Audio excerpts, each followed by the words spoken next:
Mentalista. El descubrimiento del Nuevo Mundo para los europeos marcó un punto importante en la historia de la humanidad. Y más, para los pueblos precolombinos que sufrieron cambios drásticos en sus formas de vida, desde saqueos hasta la conversión a la fe cristiana. Estos pueblos fueron maltratados y sometidos por las ambiciones de aquellos hombres provenientes del viejo continente con sed de riqueza y poder. Con respecto a esto, existen muchas historias. Una de ellas es la del tesoro de Atahualpa. Nacido alrededor de 1502 y fallecido el 29 de agosto de 1533 en Cajamarca, en el Imperio Inca, hoy en día Perú, fue el 13º y último emperador de los incas.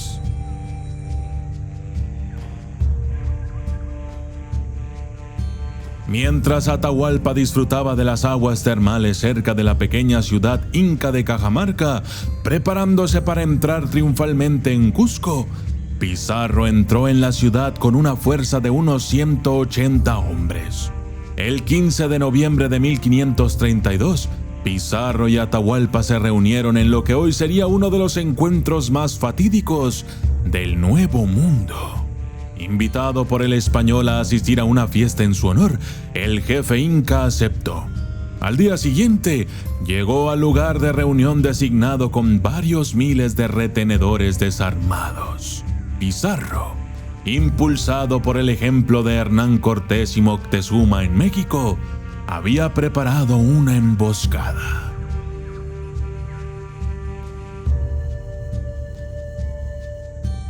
Atahualpa rechazó las demandas del fraile Vicente de Valverde, que había acompañado a Pizarro, de que aceptara la fe cristiana y la soberanía de Carlos V de España, tras lo cual Pizarro señaló a sus hombres, disparando sus cañones y armas y cargando con sus caballos, todos ellos desconocidos para los incas.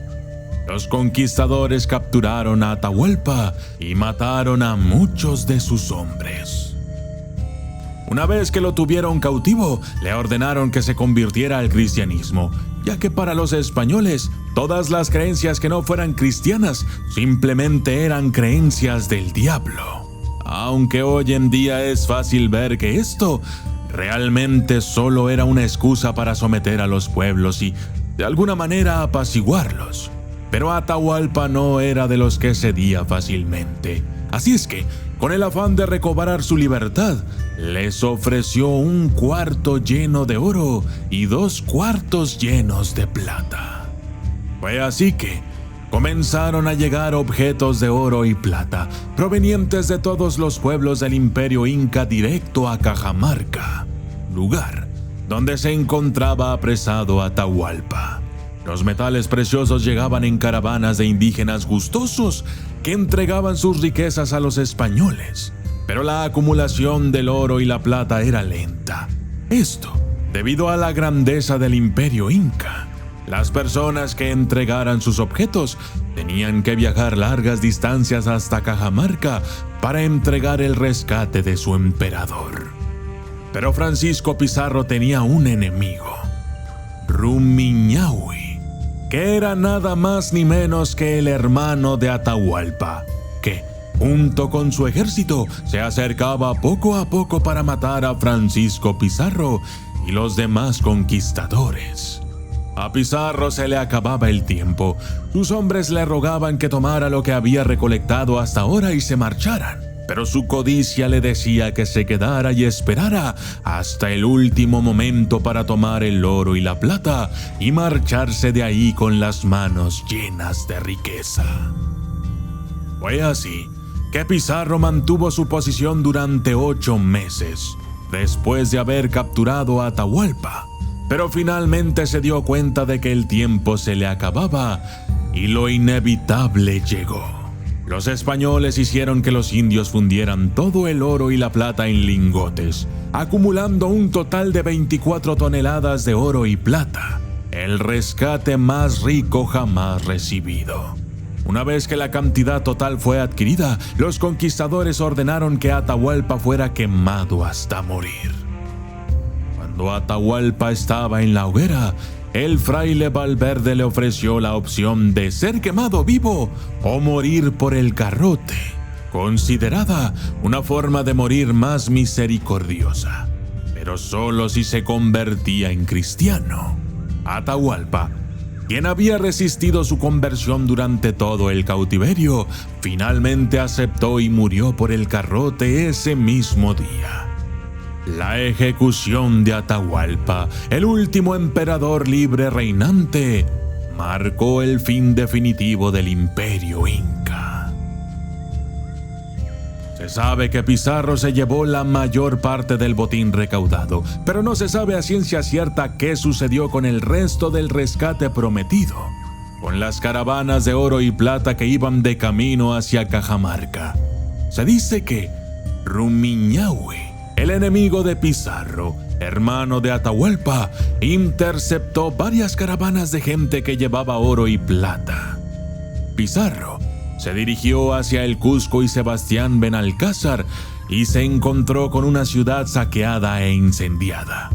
Después de ocuparla, siguió el rastro de Rumiñahui, que, según cuentan las historias, se encontraba en las peñas de los Altos de Píllaro, cerca de los Yanganates. Finalmente Pizarro logró capturar a su enemigo Rumiñahui y lo quemaron vivo en la plaza principal de Quito, pero no lograron saber en dónde se encontraba escondido el resto del tesoro que había recolectado interceptando a las caravanas. Hasta el día de hoy, no se sabe qué ocurrió con el tesoro. De las 219.707 hectáreas que tiene el Parque Nacional Yanganates, todo el territorio siempre ha estado cubierto por un velo de misterio que se remonta a la época de la conquista española en el continente americano. Es aquí en donde más fama tiene la historia del tesoro escondido de Atahualpa. Los rumores dicen que Rumiñahui decidió ir a los Yanganates a esconder el oro, pero nadie sabe dónde está exactamente. Los indígenas en esa época desviaron el río Milín para aprovechar las aguas y sembrar. Cuando Rumiñahui llegó con el oro, ocultó a las mujeres en las casas y destruyó la represa para inundar el camino y así evitar que los españoles cruzaran. Luego emprendió el camino hacia los Yanganates, en donde escondió el oro.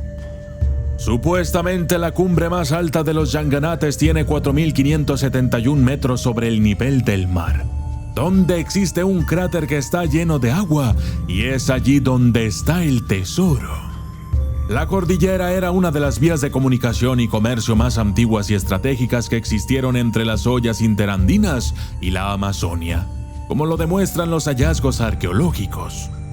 El nombre Yanganates proviene de la voz quichua Yanganati o Cerro Hermoso. Los antiguos habitantes lo bautizaron así por la apariencia de las cumbres cuando el sol de la tarde las baña con sus rayos. Hasta ahora, todas las expediciones que han intentado encontrar el oro de Atahualpa han fallado. Estadounidenses, franceses, italianos y todo tipo de extranjeros jamás lograron el objetivo. Supuestamente el tesoro acumulado por Rumiñahui fue de 4 toneladas de oro. Hay quienes especulan que en realidad fueron más. Pero, si fuera cierto, el tesoro escondido de Atahualpa hoy en día valdría alrededor de 190 millones de dólares americanos, 3.600 millones de pesos mexicanos o 636.842.808 millones de soles peruanos. Yo soy el documentalista y esto fue El tesoro escondido de Atahualpa. Mi libro, El Vademecum del Terror, ya está a la venta en Amazon.com. Verdaderas historias de terror, casos reales que te dejarán pensando si realmente existe ese otro mundo. El de los espíritus, el de los fantasmas y los demonios. El vademecum del terror hará que tus noches no vuelvan a ser las mismas. Con él, tu imaginación viajará por nuevos mundos e inexplorados territorios llenos de misterio, terror e intriga. El vademecum del terror son experiencias y casos que llegaron a mí por parte de aquellos a quienes el terror los sorprendió cuando menos lo esperaban. Yo soy el documentalista y esto es el vademecum del terror.